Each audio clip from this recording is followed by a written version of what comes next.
The New York Times this week dug into a universal basic income program playing out outside of Chicago, in which they're giving $500 a month to residents to test what that does for economic security, for satisfaction, for quality of life, etc. Shockingly, they're finding people like it. Emily, what is your general take on UBI, and how is there a faction of the right that is like, you know what, maybe there is a place for this? It has its origins, as I'm sure you know, kind of in the kind of Alan Greenspan world. Or Milton Friedman. As there was this kind of libertarian right that believed if you give everybody a very basic level of income, that would allow a lot more human flourishing. But where is that now when it comes to the right? Yeah, a great example or a great illustration of the arc is when Senator Romney introduced that child allowance bill that was basically cash payments, to the extent that, there were very, very generous cash payments to parents from the womb all the way up to 18 years of age, depending on your number of children. And that immediately got sort of yanked. It was criticized by Marco Rubio, Ted Cruz, and others because it didn't have a work requirement. So Mitt Romney reintroduced something that had a $10,000 annual work requirement. And so I think the right, even the new right, as illustrated by the arc of the Romney bill, is very wary of anything that doesn't include a work requirement, or that doesn't sort of, and I know there are ways to do UBI that might get around that, job training and other things like that. But I'm really curious about these experiments because they're happening all over the country. I think there's one happening in Arlington or Alexandria, right outside of DC. There are cities, municipalities that are experimenting with this. And I am genuinely curious about the results, although I also think they suffer from a problem that over the COVID period, when there was a very generous cash allowance for parents as well, that we talked about a couple of times, Ryan, that found it basically immediately alleviated child poverty. It had a huge effect on quality of life, like right out of the gate. I get worried about sort of not being able to measure possible long-term ramifications of that in the way that you and I would probably disagree over some Great Society programs that sort of did well and then, or seemed like they were doing well, and then over time we've had maybe a different perspective on them. So these are some of the limitations I see when looking at these experiments. But I'm completely open-minded to the results. And I started out saying outside of Chicago for some stupid reason. It's in Chicago. I don't know why I said that. Wanted to read one quote from this guy Christopher Ellington from the New York Times story. He said, "Talk about shock." And this goes to one of the things you were saying. He said, "It was, hey, the government is doing this? Wait a minute. I don't have to, report this and report that. You don't have to go through all of my business, and I don't have to watch what I say." I was like, this is how it should be. And so it does go back to this thing where people are now just attuned or accustomed to the fact that if they're going to get anything from the government, which our government, the thing that we all kick into and which is ours democratically, that they expect they're going to be harassed and humiliated and controlled. If they're going to try to control what you can say, you're going to have to piss in a cup. You're going to have to, you're going to have to go through all kinds of hoops. Open up your bank account to them. And you mentioned Strings job training, attached. but so often the job training stuff just becomes like this ridiculous kind of pencil pushing exercise where you have to show up at this place and there's somebody who doesn't want to be there, telling you how to use Google, and everybody's just Useless doing it. skills. Yeah, everybody's just doing it because they've been told that they have to do it because politicians believe that it's better if they, attach this work requirement to it. But anyway, so I also worry, to go back to what you were saying, post-pandemic about the fate of UBI, not just for the reasons that you mentioned, but because of the linkage in the public's mind and in politicians' minds between the money and inflation. Now, I think, and I think the economic data is bearing out that something like half of it, 50, it almost looks like 50, 60% was kind of structured corporate greed. In other words, like they saw that there was an opportunity for them to start raising prices and not get blowback either politicians or from consumers, and they went for those price increases, and they've been able to measure that. It's like a huge portion of it was that, and that was related to the supply chain problems and also related to the distortion in spending. So yes, it's true that people had more money because of the child tax credit, because of the kind of stimulus checks that were given out, but because people weren't going out, because people were locked in their homes, they were spending their money on Amazon and on other goods rather than on services. And so the amount of goods that purchased clogged up the supply chains, and so then you did have inflation as a result of that. So I worry that UBI has been set back, badly as a result of that, because the next time people come forward and say, well, look what happened last time we had inflation as a result of it. Are you seeing on the right people who try to advance kind of these types of kind of family credits or child tax credits? Are they confronting that obstacle in a way that they weren't before?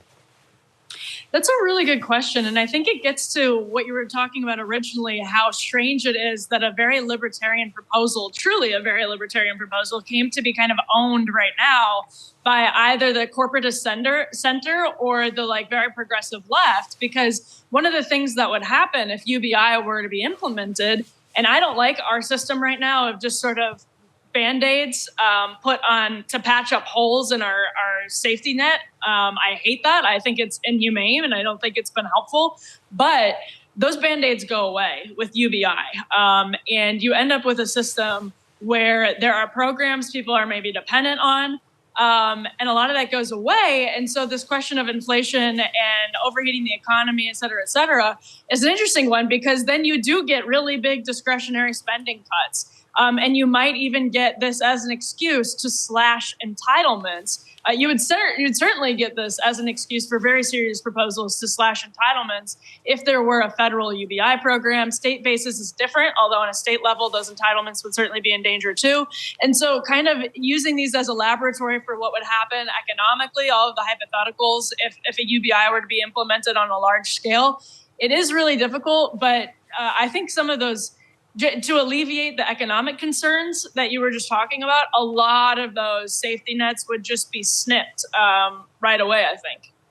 And I also think with just how much power employers have in this country, that with a labor shortage, there's just no way they're going anywhere near this. And I think in Texas, correct me if I'm wrong, I heard that they either passed legislation or they're moving to pass legislation, the Texas Republicans are, to say that no municipalities can try UBI.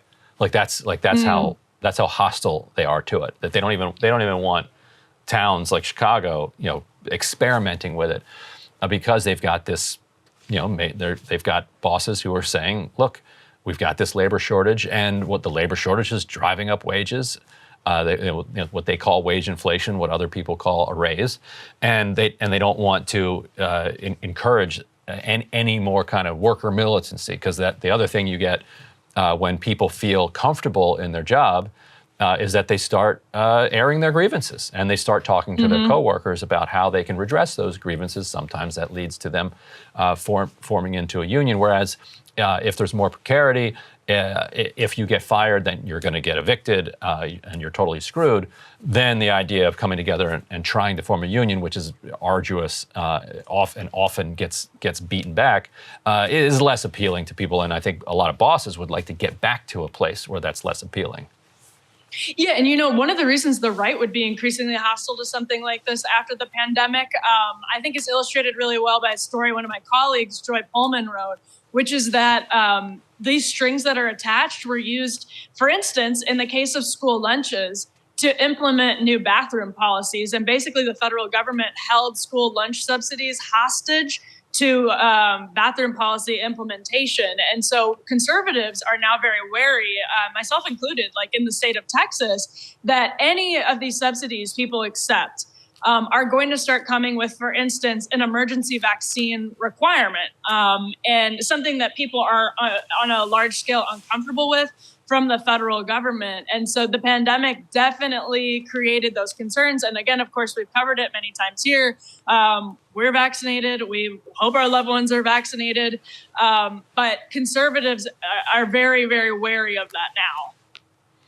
Yeah, remember when the federal government basically used highway funding to push the drinking age from 18 up to 21. Because I'm from Wisconsin. They did it to us. We were the victims.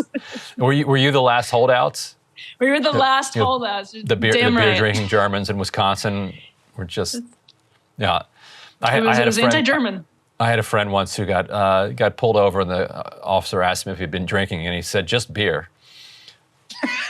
and he was serious, like he was just beer. Just that. It's basically water. Yeah, this is a guy that belongs in Wisconsin. But yes, I mean that is a thing, and with our federal system, with these states pulling apart from each other on these cultural issues, it does show that like doing this stuff on a federal level is going to be that much more difficult. This overlap of cultural and fiscal issues, with maybe the Obamacare Medicaid expansion being the first example of this in our new era, where John Roberts, everybody wanted him to overturn, all the Republicans wanted to overturn the ACA, and he didn't. As his little compromise, he's like, okay, well, Medicaid, you cannot force states to accept an expanded Medicaid, and so then, for political reasons, all the states started saying, well, we don't want you to keep your dirty Medicaid money. We're happy being 49th and 50th in medical care down here. Which will become another flashpoint because it's a DeSantis issue.